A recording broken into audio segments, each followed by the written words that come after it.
الحمد لله وصلى اللهم وسلم على نبينا محمد وصحبه أجمعين ودرسي أفراد يا كتاب كيني تحفة المولود بأحكام المولود لابن القيم رحمه الله. waxaan ku jirnay baabkii gabdhaha iyo nacaybshaha dadkii jaahiliga ahaa ay gabadh ay necab yihiin inay u dhalato.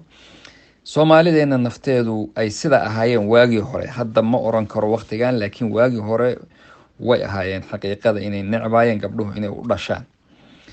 طيب marka qisas baan kusoo gudbinaynaa qaybtan raacsan qaybtii hore insha Allah taala. Qisada koowaad Imam Qurtubi rahimahullah baa wuxuu warinayaa uu leeyahay nin dadkii Carbeed kamida baa gabadh u dhalatay, fahajara albayt, wuu ka hijrooday gurigiisii, wuxuuna guriga zawjadiisa kale buu iska aaday.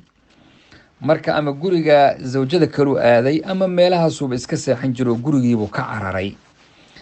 arrintaas zawjadiisii baa gabay ka tirisay. ninkaas waxaa la yidhaahdaa baa la oran jiray Abu Xamza markuu sidaa yeelay oo gurigiisa ka cararay inay gabadho u dhalatay darteed, isagoo maalin maalmaha ka mid a waxaa la yidhi gurigii ag maraya ayaa wuxuu maqlay hooyadii gabadha dhashay oo gabadheedii ciyaarsiinaysa oo u geeraaraysa. gabay bay marka tirinaysaa cajab badan. waxay tidhi: maa liabi xamzata laa yaatiina غضبان ألا نلد البنين يظل في البيت الذي يلينا تالله ما كان ذلك في أيدينا بل نحن كالأرض للزارعين ننبت ما قد زرعوه فينا وإنما نأخذ ما أعطينا. waxay tidhi maxaa ku dhacay abi xamse, noo imaan maayo, muxuu u xanaaqsan yahay, ma inaanan wiilo dhalin buu noogu xanaaqay, wuxuu joogaa guriga nagu dhegan ayuu joogaa. allah baan ku dhaartay, waxay tiri arrintaasi gacmaha naga kuma jirto, annagu hawshuu noogu xanaaqay hawl gacanta noogu jirta ma ah. waxaanahay annagu sida ardada iyo dhulka oo marka la beero, hadda dhulku wixii lagu beero unbuu keenaa, laakiin annagu kuma lihin waxna loogu xanaaqo. numbitu maa qad zarcuuh, yacni waxaan dhalinaynaa wixii la zarciyey, yacni beertu wixii lagu abuuray baa yimaada soo ma ah, annagana wixii ilaahay nagu khalqay ayaan dhalaynaa. wa inamaa na'khudu maa uctina, wixii ilaahayna siiyey ayaanu qaadanaynaa. marka gabdhihii sidaasay gabadhaasi ay runtii gabayga ugu tirisay oo ninkaa ugu jawaabay. qisada kale oo runtii arrintan iyaduna ku saabsan, qofku horta gabdho ilaahay siiyey iyo akhawaad iyo gabdho walaala ama la dhashay ama u dhalay, Allah subxaanahu watacaala inuu ooga baqo, ixsaanna uu u sameeyo, akhlaaqdooda iyo korintooda iyo mariinkooda iyo wax walba ilaa gurigiisa ay ka baxaan oo guri kale uu ku hubsado, waa sida la rabo insha allahu tacaala. ninbaa marka isagana gabadh buu dhalay. gabadhiisii ayaa mar zawaajkii iyo guurkii markasta uu nin soo dalbo wuu u diidayay, ama ha wanaagsanaado ama ha xumaado. wuxuuna ku dacwoon jiray inuusan ninkani isaga iyada kufu ahaynoo aynan mustawa ahaan ay ka sarreyso, qoys ahaan buu isagu markaa aaminsanaa, isagoo halmaansan aayaddii rabbi ina akramakum cinda allahi atqaakum. marka xadiidkii rasuulkuna wuxuu ahaa idaa ataakum man tardawna diinahu wa khuluqahu fazawijuuh, haddii qof akhlaaqdiisa iyo diintiisa aad raalli ka tihiin gabdho idinka soo doono hala siiyaa la yidhi, haddii kale fitan baaba suuragala inay meesha iyada ka dhacdo. marka ninkii nin walba gabadhiisi waa u diiday.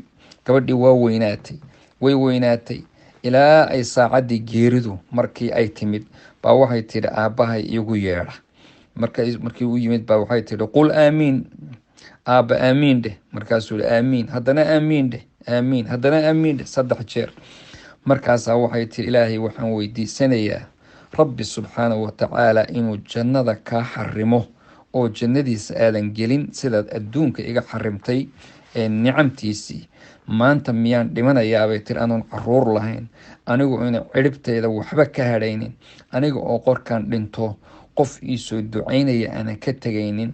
haddaba dulmigu waa dulumaad maalinta qiyaama, shakaawada iyo sheegashaduna way badan tahay. haddii gabadha dhinac uu qofku ku naco, dhinacyo badan oo wanaagsan ayay leedahay.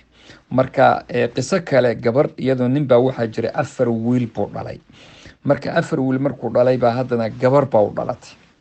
gabadhii ayuu aada ula xumaaday, tadaayuq buu galay. wadamada qaar marka gabadha la guursan xitaa waxaa guurka iyo ninkaas xoolaha gabadha qoyskooda bixiya. marka ninkaas wuxuu dhibsaday culayska meesha ka imaan doona.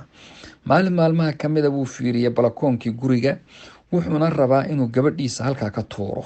subxaan allah, wuxuu iska dhigay wax la ciyaaraya oo balakoonka kula ciyaaraya. kadibna dhinacyaduu fiiriyey, waxba muu arkaynin, gabadhii meeshuu ka tuuray. waxaa arkayay oo indhaha saarayay markaa nin hilible ah oo meeshiisii ku jiro, qolkiisiibaa u jeeday. marka ninkiibaa arintii sheegay oo kashifay oo arintii iyadahayd caddeeyey. laakiin ilaahay muxuu qadaray gabadhii inayna dhimanine geed bay ku dhacdaa layidhi. kadibna dadkiibaa u yimid oo laantii meesha ku dhacday kasoo qaaday. ilaahayna subxaana watacaala sidiibuu ku badbaadiyey. subxaan allah, maxaa dhici doona? wacasaa an takrahuu shay-an wahuwa khayru lakum. ninkii waxaa dhacay gabadhii 4 wiil inay shil baabuur ku wada geeriyoodeen. waa waqti dambe qisadan wadanka Kuwait ayayba gabadhii joogtay. mar dambe oy madaarista ka shaqaynaysay. marka 4 wiil waa dhinteen. waxaa soo hadhay gabadhii oo mudarisad ka ah madaarista wadanka Kuwait ku taala, taas oo bishii la arkana usoo dirta aabaheed iyo hooyadeed iyaga oo dad waaweynaaday ah, ayay iyadu biilka halkaa uga soo dirtaa. markasoo rumoobi mayso aayaddii rabbi uu lahaa wacasaa an takrahuu shay-an wahuwa khayru lakum. alimaam axmed ibnu xambal baa wuxuu yihi qofkii lagu arsaaqa gabadh, waxaad ogaataan inay ambiyada ilaahay waxay ahaayeen gabdho ayay dhaleen. ambiyada ilaahay gabdhay dhaleen oo inta ugu badanna ay lahaayeen. marka waa sharaf. sheekh kaleo mansuur la yidhaahdaba wuxuu oran jiray, waan jeclahay gabdhahayga, waana waajib in gabdhaha qof kasta kullu nafsin kariima ay jeclaato. shucayb ilaahay wuxuu uga dhigay khaadim, muusa baa u khidmaynayay liajli lbanaat. marka gabdhuhu insha allahu tacaala waxay leeyihiin fawaa-ida badan. waxoogaa way naga dheeraatay kiliibkan. waxaan kusoo dari doonaa oon ku khatimi qeybtan qisadii sheekh Cumar Faaruuq iyo gabdhaha iyo wiilasha inaan isbarbar dhigna insha allahu tacaala.